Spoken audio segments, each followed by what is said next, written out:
أعوذ بالله السميع العليم من الشيطان الرجيم. بسم الله الرحمن الرحيم.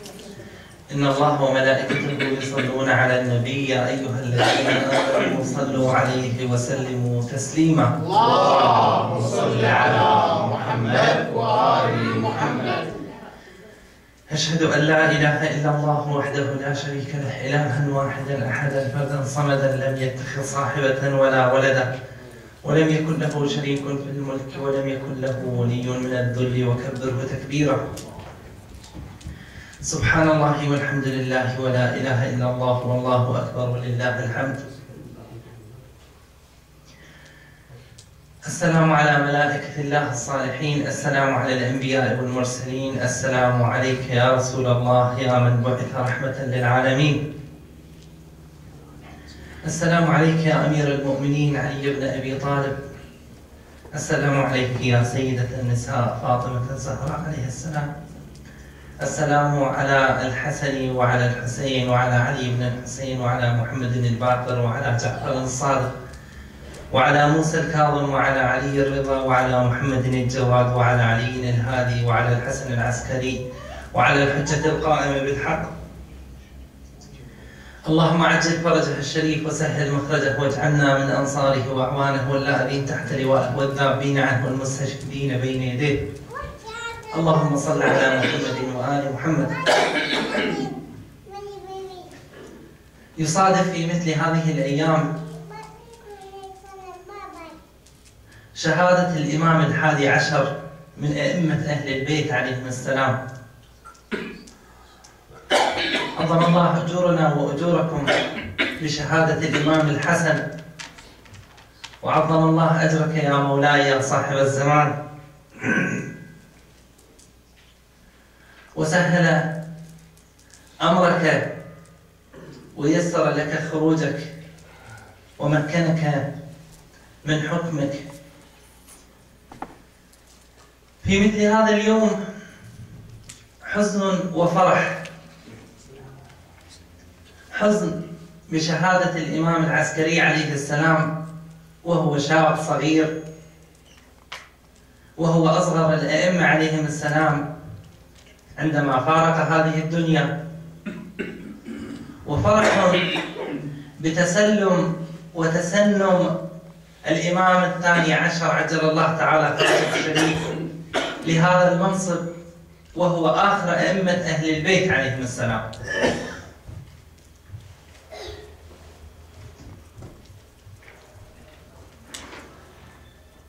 ولد الإمام العسكري عليه السلام في المدينة المنورة، وكان عمره 4 سنوات،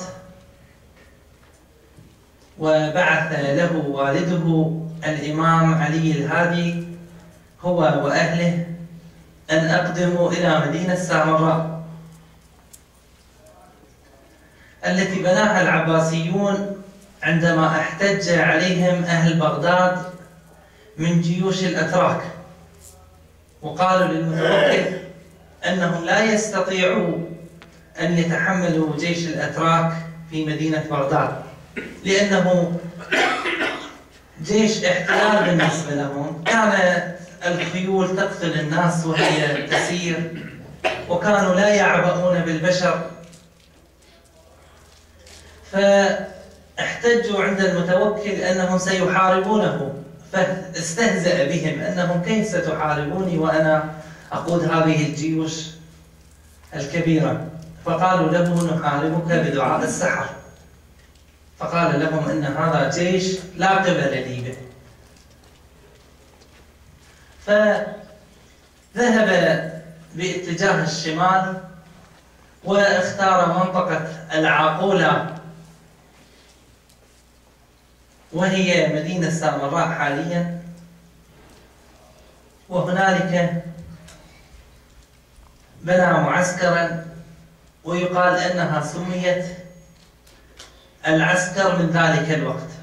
ورواية أخرى أنه عندما استعرض جيشه هو والفتح ابن خاقان أراد أن يخيف الإمام الهادي عليه السلام،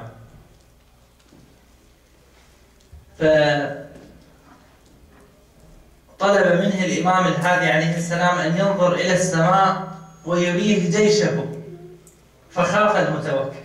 عليكم السلام ورحمة الله وبركاته. أن للإمام الهادي عليه السلام بإمكانه أن يقهر المتوكل بهذه القوة التي رآها في السماء، جيش كبير وضخم من الملائكة، أخاف المتوكل. هاتان روايتان لتسمية هذه المنطقة بالعسكر، وينسب إليها الأئمة عليهم السلام، الإمام الهادي والإمام الحسن، وهم والإمام الجواد يسمون بأولاد الرضا. هذه من ألقاب أئمة أهل البيت عليهم السلام. سكن الإمام الهادي في منطقة من مناطق العاقولة، ولم تكن معروفة إلا أنها عرفت من بعد أن سكن بها الإمام عليه السلام، باعتبار أن العلماء والفضلاء تأتي إلى هذه المنطقة، ثم أن قادة المتوكل وغيره من الخلفاء أيضا يأتون إلى هذه المنطقة، فصارت منطقة معروفة.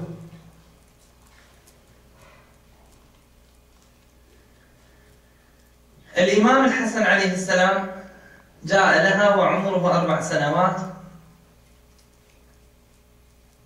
ورأى ما رأى من بطر العباسيين وظلمهم لأهل البيت عليهم السلام.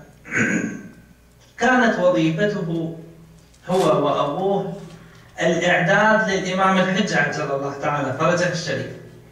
كانوا يعدون العدة أنه سيغيب الإمام الثاني عشر من أولادنا وسيختفي عنكم، فاستعدوا يا شيعة أهل البيت.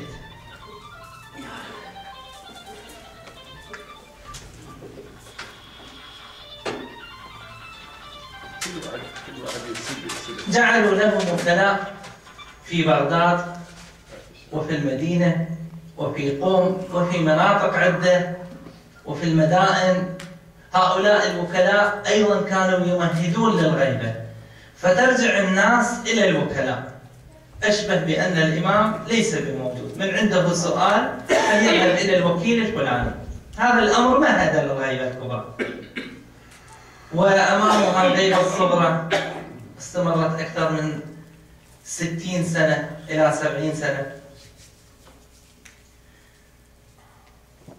هذه نقطة مهمة نركز عليها، وهي الإعداد للغيبة، لأن الغيبة لم تأتي فجأة، ثم أن الرسول صلى الله عليه وآله كان يتكلم عنها، والإمام علي عليه السلام وأهل البيت عليهم السلام. عندما نرجع إلى الروايات نجد هذه الروايات أنه من هم الأئمة ومن هو الإمام الثاني عشر ومتى سيغيب.